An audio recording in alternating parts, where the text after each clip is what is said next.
Nosso próximo aqui com o autor, Bendito Fruto, né? Nessa mesa de podcast entre as mulheres. E o tema dele tem tudo a ver com isso. Vocês vão ver daqui a pouquinho. Fala aí. Então, a minha história é um problema sério, porque eu fiz português e hebraico na UFRJ e a minha proposta era construir um tema que versasse sobre essas questões mais institucionais, da cultura hebraica com o cristianismo e tal, para a gente tentar reparar os extremos e aquela coisa. Mas aí eu pensei, puxa vida, por que eu não vou fazer uma pesquisa sobre as mulheres a partir do hebraico para saber qual é a real história das mulheres nessa estrutura? Mas, Alexandre, não conta agora não. Primeiro fala de como chegar ao convite. Aí eu tô... Bom, finalizei. Aí recebo um telefonema do Anderson, que é também meu amigo. Gente, Anderson. Beijo no seu coração, Anderson. Beijo, fica registrado. Anderson Barreto. Que inclusive tem um livro maravilhoso sobre escola dominical, que eu recomendo. E aí, assim, a Alexandra me ligou falando que a temática, em linhas gerais, era sobre história transformadoras. E aí eu pensei, cara, tá na hora das pessoas pelo menos saberem a real história das mulheres na Bíblia, para aquela ideia da mulher culpada do Gênesis ir dissipando ao longo do processo. E aí cheguei aqui, amiga, com você. Verdade, um presente, cada um de vocês, né? Porque assim, pessoal, tem coautores aqui conosco, na nossa coletânea, que nós conhecemos, que trouxemos para a vida, que é o caso da Drica, né? Enfim. Mas Alexandre e Raquel eu conheci ao longo da coletânea. Então, assim, como é que o Senhor uniu, né, pessoas e propósitos, né? E através de uma pessoa chamada Anderson Barreto, pastor Anderson Barreto, gente boa demais. Muito. E assim, essa generosidade de compartilhar a bênção com os outros, né? Isso Inclusive, eu quero ressaltar, assim, porque qual é a coisa brilhante das mulheres? As mulheres, elas conseguem fazer as coisas de uma maneira que o homem não consegue. E aí a ideia era externar na literatura escrita aquela angústia de um homem que quer fazer a coisa certa a qualquer custo. Aí eu precisei da doçura, da gentileza, da Alexandra dizendo, não é melhor colocar assim? Vamos tentar assim?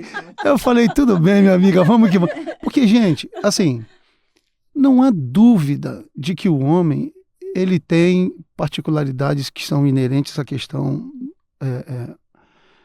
desse homem, o homem natural, aquele caçador. Mas a mulher, ela tem um jeito de resolver as coisas que a gente não tem. E é nessa hora que a gente tem que baixar a cabeça e dizer assim, é ela mesmo. Mas olha, eu estudei um pouquinho, né, de cultura judaica e tem uma história, né, que diz que quando foi criado o homem e a mulher, foi dado uma virtude ao homem e 9 à mulher, e a maioria era da fala. É isso mesmo? Eu acho que essa questão da relação, da conversar... Interpessoal, né? Esse jeitinho de convencer sem brutalidade, né? Muito bacana. Coisa, assim, é um espetacular mesmo. É mesmo, gente. Ser mulher é um presente. É um presente. Ser mulher é um presente. É um presente. Ser mulher é um presente. Eu não sei se eu sou muito defensor das mulheres, mas... Cara, a mulher deveria dominar o mundo, porque a gente teria um mundo mais justo. Estamos aqui. Nós teríamos um mundo mais justo. Alexandre J. da Silva. Tem um J no meio, hein, pessoal? Esse é o nome literário que ele escolheu para estar aí fazendo parte, né, do capítulo dele, que ele vai falar o título daqui a pouco. Vai se aprofundar um pouquinho nisso, né? Eu me inspirei bastante no seu capítulo, né? Achei ele desafiador, confrontador. Eu falei, caramba, peraí, gente. O que o Alexandre aqui quer? Aí eu reli, né? E a gente teve um processo de Alexandre se distanciar. Vem cá, Alexandre, meu filho. A coletânea tá pra cá e ele tava em Nárnia. Eu buscava o Alexandre, ele, minha irmã, só você mesmo para ter paciência, o Alexandre, vamos. Foi muito gostoso, assim, me relacionar com você, com a sua obra. Da mesma forma. Né? E graças a Deus você está aqui com a gente, né, Alexandre? Então, assim... Alexandre, eu preciso confessar aqui no podcast, vai ficar registrado, eu queria desistir do Alexandre, pessoal. Eu queria. Eu imagino. Gente, chega uma hora que eu falei assim, gente, eu não vou mais, tipo... Aí Deus não deixou. Difícil. Quando eu pensava em desistir do Alexandre, o Espírito Santo não ela me ligava, aí quando ela me ligava eu não podia atender, e aí depois eu ligava, falava, caramba, aí quando eu ligava, aí outra coisa acontecia, eu tinha que resolver. Olha, minha vida só... E reuniões... Depois ele foi o coautor que me deu um trabalhinho. Eu não vou nem te falar. Não vou nem falar para você. Ainda fiquei acometido de um apêndice de uma hora para outra. Enfim. Mas a gente está aqui para falar de coisa boa. Mas também foi coisa boa, porque nos aproximou, porque é isso, porque nada é perfeito. Porque a gente pensa assim, foi fácil. Não, teve os desafios. Teve os momentos de eu não vou desistir do outro, não sei o quê. É isso mesmo. Essa é a nossa humanidade, eu acho que a grande questão, uma das lições que a gente tira quando a gente se une com amigos, o quanto os amigos têm de resistência, de suportabilidade para continuar ali estendendo a mão. Que bacana. Lamentavelmente, a maioria das pessoas que se dizem amigas, quando você passa um desafio, você não tem mais. As pessoas desistem de você. E isso é um problema gravíssimo que afeta as pessoas no emocional, no físico, no relacional, no familiar. E é por isso que a gente precisa ter muita atenção a quais pessoas nós trazemos para perto de nós. Então, se você encontrou um bom amigo, deixe perto, não afaste não. Segura. Tá bom, eu te segurei já, Alexandre. Agora não, a gente não se larga mais. Agora não. Então, o meu livro, aliás, o meu capítulo do livro, ele trata de questão especificamente de mulher. E por que eu faço isso? Primeiro porque eu entendo que a comunidade religiosa, eu também sou pastor, eu sou da Assembleia de Deus de Madureira, ali em São Cristóvão, e ao escrever o capítulo do livro eu falo como o Alexandre, pastor responsável pelo aquilo que escreve, e sobretudo porque é o resultado de pesquisa. E aí, quando você olha, por exemplo, para o mundo em que estamos, com desenvolvimento tecnológico, científico, enfim, você percebe que as pessoas elas estão... Não é como os jovens, por exemplo, da nossa época. Hoje os jovens estão mais aculturados. Eles têm acesso a informações que nós não tínhamos no passado. E não só com essas informações periféricas, mas há pessoas que estão se aprofundando no estudo de vários fenômenos, inclusive do fenômeno religioso. A partir das inúmeras linguagens, aqui eu estou com professoras ao meu lado e sabem disso, inclusive a Alexandra, que é da mesma área que eu de letras, sabe das diversas formas de linguagens pelas quais você pode interpretar um texto. E não só interpretar, mas escrevê-los.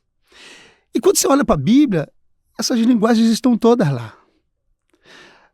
Quais daquelas linguagens são metáforas, metonímias, zeugmas e tantas outras? Quais delas são?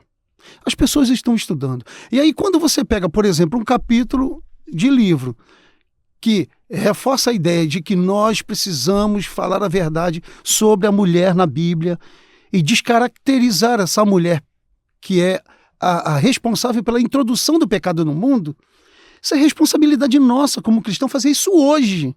Por que é que foi escrito daquela forma? Quais foram as mãos que escreveram? Com quais intenções escreveram? Nós precisamos falar dessas coisas, porque a história da mulher é a história da mulher culpada, que trouxe o pecado para dentro do mundo porque ela teve desejo. Ora, senhores, se é assim, então vamos fazer o seguinte: o desejo de ser... nenhum homem tem desejo de ser pai. Quando ele é pai é porque a mulher tem desejo de ser mãe. Mas ninguém fala sobre isso. Eu sou fruto de um desejo que brotou no coração da minha mãe. E vocês também. Meu pai não chegou para minha mãe e falou assim: eu quero ter um filho hoje. É hoje. Porque não é o homem de si não é próprio do homem. E aí nós temos no histórico religioso, graças a Deus isso vai terminar, inclusive com mulheres que estão me ouvindo hoje e que não vão aceitar mais isso e vão escrever coisas sobre isso, que vai questionar por que a mulher é a responsável pela introdução do pecado no mundo. Isso dá uma tese, né, Alexandre? Por que a mulher tá lá no capítulo, é contigo mesmo, vai. Por que a palavra lá no hebraico de Leningrado, quando a expressão diz que a mulher foi feita ao lado, por que a palavra é tselá, que é feita ao lado e não tirada do lado? Por que a mulher ficou como uma retirada da costela do homem?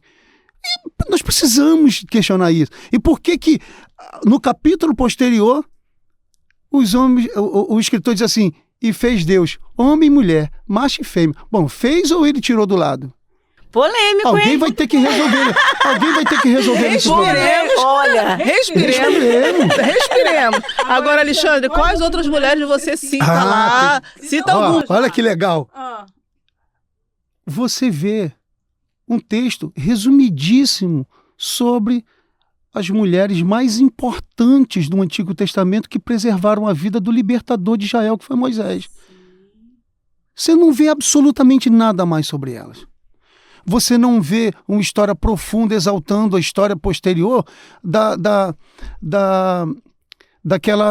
nora de Judá, quando ele foi ter um relacionamento com ela e não queria deixar ela casar com a Tamar, que não queria deixar ela casar com o irmão, porque o irmão tinha morrido, ele estava com medo do outro morrer. Deus honra ela, que ela vai lá para a genealogia. Deus vai honrar. Deu uma honra. Mas o que aconteceu para Deus honrar? Ela teve que ela teve que assumir um lugar que ela não queria. Sim. Foi uma estratégia, né? Para convencer aquele homem de que a atitude dele era uma atitude injusta. E quantas mulheres hoje nós não temos por aí tendo que assumir determinados papéis que não querem para que as pessoas vejam que elas eram mulheres justas. E que têm direitos. Bom, enfim. Aí você... Eu sou um defensor... Eu sou um defensor da... Aí você tem... Ninguém questiona, por exemplo... Vem comigo. Ninguém questiona, por exemplo, a atitude, assim, desumana, abrindo aqui um parênteses de revolta controlada, ninguém questiona o fato de Abraão pegar e dizer assim, ó, não é minha irmã não, e deixar ela dormir com... Não é minha esposa, não é minha irmã, e deixar ela dormir com outro homem, e depois tá tudo bem. Ninguém questiona o fato de Abraão pegar e dar um pedacinho de pão, um pouquinho de água num odre e dizer para Agar assim, vai. E aí tem um texto que diz, e o Senhor disse, não fica com teu coração pesado não, porque eu vou cuidar dela.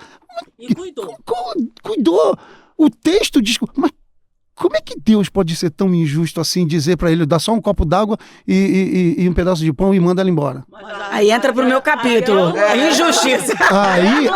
Não, Deus não é injusto. Falar nisso, eu tive dando aula essa semana. Deus não é injusto. Deus não é injusto, ele é justo, justíssimo. Até porque a justiça dele excede a nossa. Muito. Os nossos é igual trapo, né, de imundície. O que nós precisamos pensar é o seguinte, até que ponto determinados textos eles não introduzem ou não deixam assim, a ideia de um Deus caricatamente injusto. Porque Deus é justo, gente.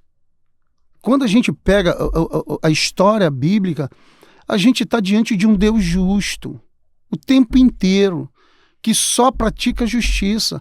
Ele é tão justo que ele veio em carne, habitou entre nós e ele criticou as maiores religiões da sua época.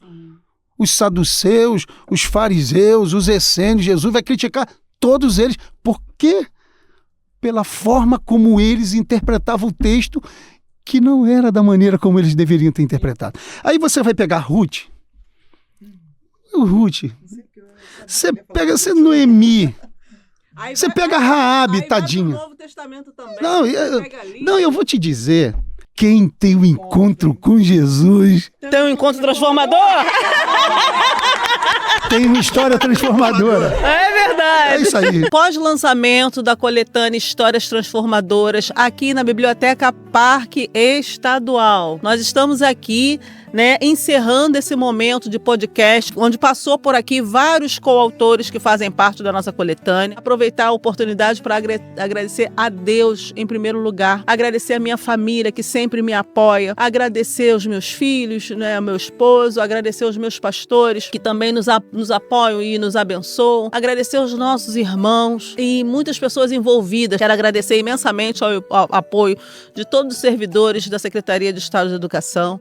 Quero agradecer também, né, a todos os meus idosos. Para quem sabe, né, eu trabalho com pessoa idosa, articulando política pública voltada para a pessoa idosa, trabalhando a valorização e promovendo dignidade à pessoa da terceira idade. Siga lá o nosso canal, @idosar.com.br, tá bom? Um abraço e até a próxima.